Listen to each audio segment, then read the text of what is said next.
Ah, yes, the Miami Heat's favorite pastime, losing to the Denver Nuggets. We lost the last 11 out of 12 against them, or 9 out of 10, or 14 out of 16, 15 out of 17. Who's even keeping track anymore? Look, the Nuggets give everybody problems. They beat everybody, unless you're the Rockets, Thunder, or Kings, because the Nuggets are 1-3 against those three teams this year, and they're 0-2 against the Magic. So if I were the Heat, I would just be like, well, what are they doing? Like, what's their strategy? And their strategy is, they have size, which we don't have, and they have athleticism, which we don't really have either. You're never going to beat the Nuggets going 5 for 21 from 3, and Jimmy Butler scoring 15 points, shooting 2 free throws with 2 minutes left in the game, and your high scorer has 17 points, and you end up with 88 points. Where are we going? Where are you going? Another game? I'm going to pretend that Wizards game never happened. I'm going to pretend that game never happened. But apart from that, you take this Mavericks game, the Thunder game, the other Nuggets game, the Celtics game, the Clippers game. We were oddly in those games. You know, you're in it. You were in it. But it's just not enough. And I'm going to keep going back to the same excuses that I made in the other videos. And yeah, you could say they're excuses, but they're also excuses rooted in fact. We miss Kevin Love and Tyler Hero. You miss them. I'm watching these podcasts and looking at Twitter, and everybody's freaking out, and I get it. It's miserable. This 4-game stretch is miserable, but you can make an argument that the Heat are missing 2 starters. If I were putting together my ideal Miami Heat lineup with our current roster, it would be Tyler, Kevin, Terry, Bam, and Jimmy. So you can argue that we're missing 2 starters. Kevin Love didn't play in either Nuggets games this season. Tyler Hero hasn't played against the Nuggets since December of 2022. That's how long it's been since Tyler played the Nuggets. And guess who led the team in points and rebounds that game? Tyler Hero. He had 26 and 10. We didn't win. We lost by 5. Once again, it's the Nuggets. We're talking champions here. And look, let's be honest. No one's beating them. They're going to win a championship again. I said it before the season started, and I'm sticking with it. The Miami Heat, when fully healthy and fully functioning, are fine in the East. To quote the great John Moran, we are fine in the East. We are not fine in the West. No way. Even if we are fully healthy. Because the problem is, we're missing that 4th guy. Terry, fine. Tyler, fine. Jimmy and Bam, fine. But that 5th guy, you're missing that 5th guy. That Aaron Gordon, OG Anunoby, Naz Reid, that kind of guy. It's almost like you wish you could take Jovic, Haywood Highsmith, Caleb, Jaime, like those 4 or 5 guys right there, and kind of like mash them together into one person, and that could be your 5th guy. I'm rambling here. Bear with me. This is going to be a rambling video, all right? And everybody keeps going on and on about the beginning of the fourth quarter, and, you know, Thomas Bryant and Patty Mills, and, you know, we lost a game at the top of the fourth quarter, and what's Spo doing with these rotations and blah, blah, blah. But we had that great third quarter. We're down 1, and then the top of the fourth quarter was weird. It was weird. It wasn't that pretty. But I'm looking at my notes here, and we had the lead down to 3 points with 6 minutes and 49 seconds left.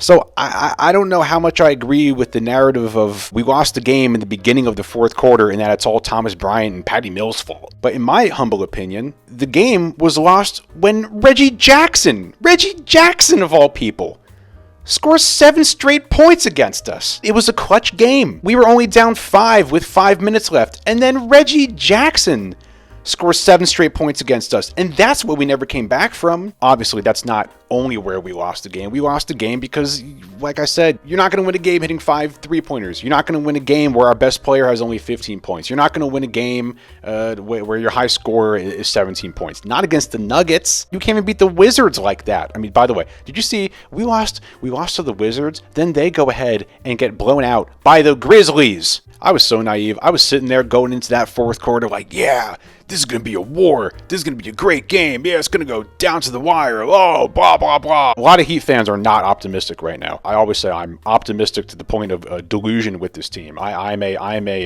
hopium merchant. I am the Pablo Escobar of trafficking hopium to you guys. It was really an odd game. We really kind of hung around pretty well throughout most of the game.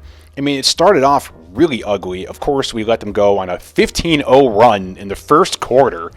Yet, despite that, we end up only being down 7. And then throughout that second quarter, we oddly just kind of hung around. It was weird.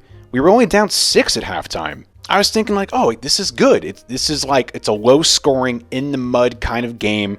Jokic is quiet. Then that third quarter was incredible. It was fun mostly because Bam finally started playing well. So if nothing else, hopefully Bam is out of this funk, this little mini slump that he was in, because man, was he great. We took our first lead since the score was 9-6 at the top of the third quarter, had a nice little 7-0 run. Bam hits a three-pointer. That was crazy. Then Bam had that really nice step-through dunk. Then he had that crazy pass to Duncan Robinson. Then he had some other full court, brought up all the way full court and scored on Jokic, I think. Really, really nice. The different narratives going on around that game were, one is that Bam shut down Jokic. Jokic, both games this season, really was pretty quiet against us. The other narrative is that Jokic wasn't trying. I don't necessarily agree with either of these. I think Bam did play great defense. I also think Jokic is so good and such a savant and so brilliant at basketball and has so much trust in his teammates and has the luxury of being able to delegate, if you will, to his other teammates that he can read a game and be like, you know what? I don't need to do anything that crazy this game. I'm just going to kind of facilitate, be a hub. I already know that Michael Porter Jr. kills the Heat, so we can let that happen again. He killed us with the screens he was setting. He's 4th in the NBA in screen assists behind Sabonis, Gobert, and Jalen Duren on the Pistons. And his screen setting is amazing. I mean, imagine having a fight around a screen set by Jokic. It's like the guy is built like an industrial refrigerator, and you have to fight around that. It's things like that he does that don't necessarily translate into a stat line, and people will look at his stat line and be like, he didn't have a monster triple-double, therefore he had a bad game. He's so brilliant. He can do intangible things that don't show up on a stat sheet, yet still result in winning. But Bam, more so than any player in the league, defends Jokic pretty damn well. But at the end of the day, no one has an answer for Jokic. No one does. And no one seems to have an answer for this team because they just have so many guys that can kill you. Okay, so let me see if I can squeeze any optimism out of that game. What's that expression? You're trying to squeeze water out of a rock? Bam seems to be back. Can we say that? Hopefully, Bam is back. Bam's out of his slump. Bam's defense on Jokic. That's great. I do like that we hold the Nuggets to pretty low scoring. That's cool. I mean, they only had 100 points this game. Unfortunately, we had 88. But hey, they only had 100, and even the last game, I think it was 103, but I think that only got to 103 because of foul shots. I think it was in the 90s with 8 seconds left. So that's cool, I guess. And like I said before, we're technically missing 2 starters. All these good teams that we've played recently, Celtics, Clippers, Thunder, Mavericks, Nuggets, all those good teams, I'm pretty sure they were all fully healthy. We saw those teams in their best form. Whereas us, we're missing 2 key guys. No one seems to be happy with Spoelstra after that game. People aren't happy with the rotations. People weren't happy with that beginning of the fourth quarter. No one can figure out why DeLon Wright isn't playing. DeLon Wright have been a good idea in there to be on Reggie Jackson when Reggie Jackson scored 7 points in a row on us. Perhaps. I don't know, but I'm not going to sit here and be like, Spo should do this, Spo should do that, and pretend like I know what Spo should do. And we have back-to-back Pistons games coming up. I'm dreading that.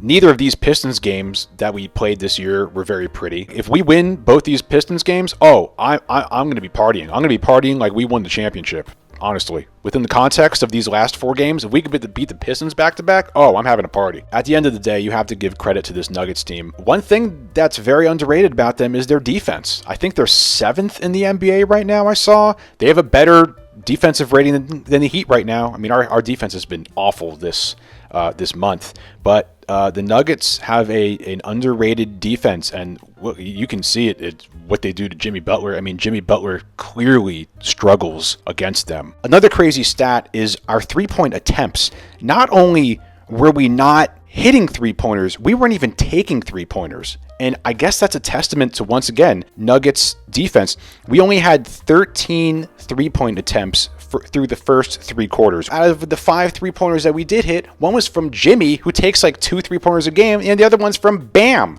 who hits, a 3-pointer once every 10 years. We essentially had like 3 legit 3-pointers. The fact that we were even in that game the way we were with only, 5-ish minutes left really is remarkable. And that's where, like, I see that as a positive, because that Nuggets team, that's their full roster, best foot forward of what you're going to get from them. Whereas us, we're not even close to being the best version of ourselves. Does that make sense? And Jimmy's got to tap back into where he was at a few games ago. These last 4 games, he's been not himself. I think JJ Redick said this, like, he said, where Jimmy goes, the Heat go. When we're without Jimmy, we seem to kind of play well, because we play with this, like, oh no, our leader is gone, therefore we have to play with a real sense of urgency. And you saw that in the Bucks game. And when Jimmy is playing well, we're usually fine. When he's scoring a lot, getting to the free throw line, we're usually fine. But when he's passive Jimmy, mediocre Jimmy, not really caring Jimmy, that's not good. And that usually results in a loss. When Jimmy's not getting to the free throw line, that results in a loss. Okay, that's it. I've talked enough. Back-to-back Pistons games coming up. Whoop-de-doo. And it's miserable, because if you win both games, it's like, well, yeah, like, we should be beating the Pistons. And then if you split it, that's miserable. And then if you lose both games, then forget about it. Then you're at, like, DEFCON 5. Heat, can we please get it together here? Come on. Let's go. Let's get it together. All right? That's it.